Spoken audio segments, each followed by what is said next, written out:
All right, everyone, welcome to day 15 of the road to a 600-pound deadlift. It's August 23rd, and today I'm going to be showing footage over the past week of 3 workouts that I've done. A push day on day 9, August 17th, a pull day on day 11, August 19th, and then a legs day on day 13, August 21st. And I'm compiling all of that.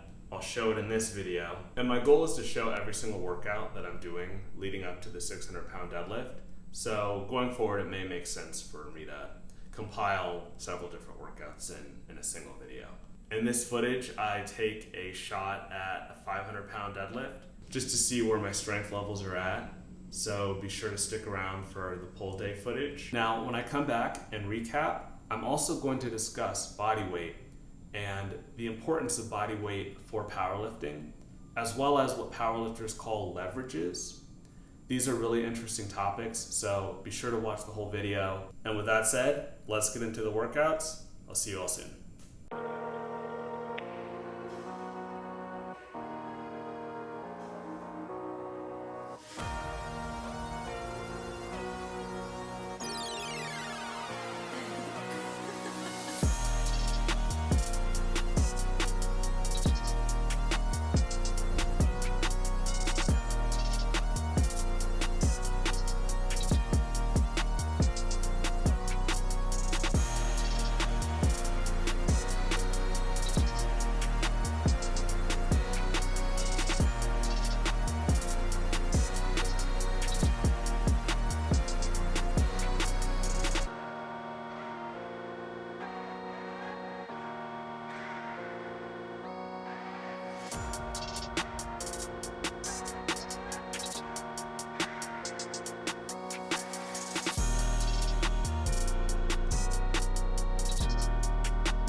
back.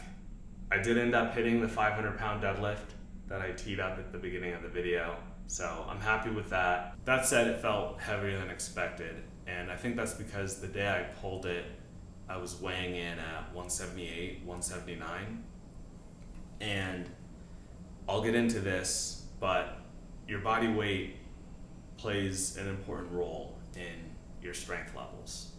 But before we talk about body weight, let's recap the workouts a little bit.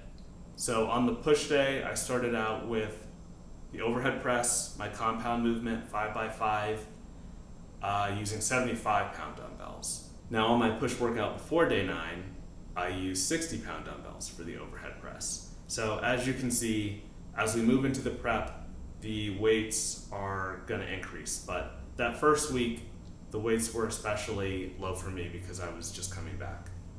And then I did the lateral raises, building the side delts.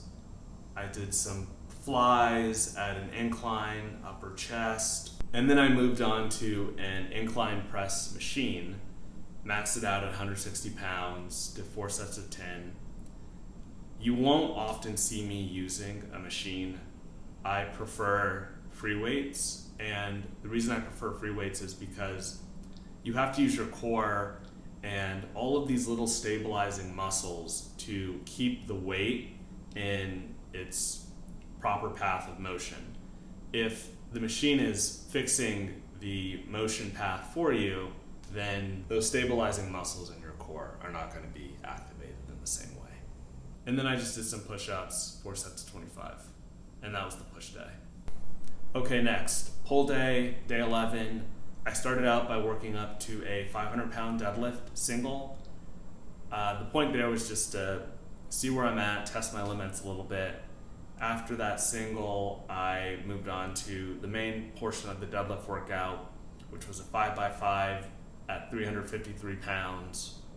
Following the deadlifts, I did my pull-ups, 4 sets of 10, and then I did seated rows with 110 pounds. Now between pull-ups and rows, I would say pull-ups are better for developing a wider back, growing out your lats, and rows I would say are better for developing back thickness, giving you more of a three-dimensional look. And then finally, day 13, legs. Started out with the goblet squat using a 90-pound dumbbell. The prior leg workout, I used a 75-pound dumbbell. So as we move into the prep, the weights will go up. 4 sets of 25. I had mentioned before, I have a knee issue, so I don't like to go really heavy with squats. Instead, I'll use a moderate amount of weight and do a ton of reps, and my legs respond pretty well to that. Next, I did good mornings, 4 sets of 10, 132 pounds on the barbell. Great for developing hamstrings, glutes, spinal erectors, and these are the core movers for your deadlift. Then I did split squats, working each of those legs separately, 4 sets of 10, 40-pound dumbbells. And finally, I did hip thrusts, 4 sets of 10, 195 pounds, really working on explosively thrusting my hips forward, as that is a key driver of a strong deadlift. And that was the workout. Okay, now let's talk about body weight and leverages. On each of these days, I was waking up at high 170s, maybe 180 or 181 on the legs day. But 180 pounds is not going to cut it for me for pulling a 600-pound deadlift at my height. So I'll need to increase my body weight, and that's something I've always struggled with. I naturally want to stay around mid-170s, 180, and I really have to focus on consistently eating, making sure I'm getting the calories in to continue to make progress. I'll likely need to be in the neighborhood of 190 pounds body weight, I think, in order to comfortably pull 600 pounds. And that's because mass moves mass. All else equal, the more weight you gain, the stronger you will become. That has some caveats, but as a general principle, that's true. And there's a few different reasons for that. I want to focus on what powerlifters call leverages. So one way that term is used is to talk about a person's proportions with respect to their limb lengths or their torso length and how those proportions can impact their ability to squat, bench press, and deadlift. So if we think about a bench press, for example, if you have shorter arms, you don't have to press the barbell as far to lock it out. A shorter range of motion means you'll be able to lift more weight. And inversely, for a deadlift, the longer your arms are relative to your height, the less far you have to move the barbell off the floor in order to lock it out. And there's a lot of variation here. You will see people when they put their arms to their sides, their fingertips will almost be down towards their knees, right? And there's other people for whom their fingertips don't go that much further than their hips.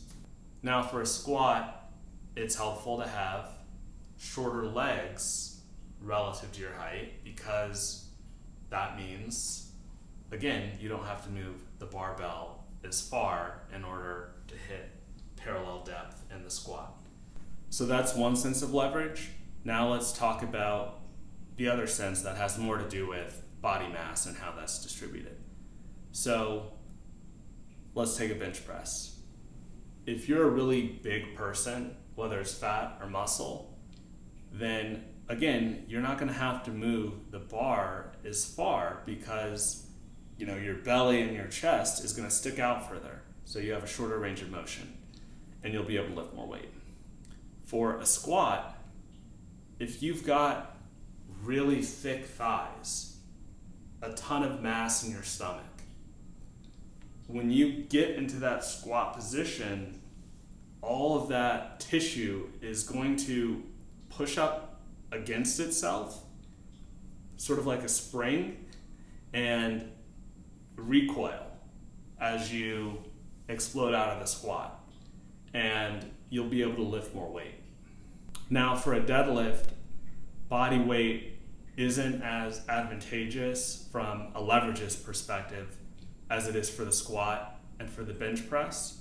And in fact, if you gain too much body weight, that can make it more difficult to get into the proper starting position for a deadlift because your stomach and your thighs will be pushing up against each other, and it could be a challenge to get your hips sufficiently low enough such that you're in proper position.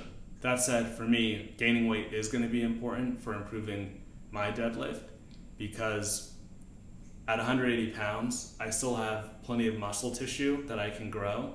And as a general principle, the more muscle tissue that I have, the stronger I'll be. Furthermore, just being in a well-fed state, having your muscles full of glycogen, makes lifting weight more comfortable, your joints feel better, you have more energy in the gym. So as we move forward here and I continue to do my morning weigh-ins, you'll see that number tick up on the scale. And I think that's all I wanted to share for today. If you have any comments, leave them in the comment section. I'll respond. And like, share, subscribe. I'll see you all next time. Thanks.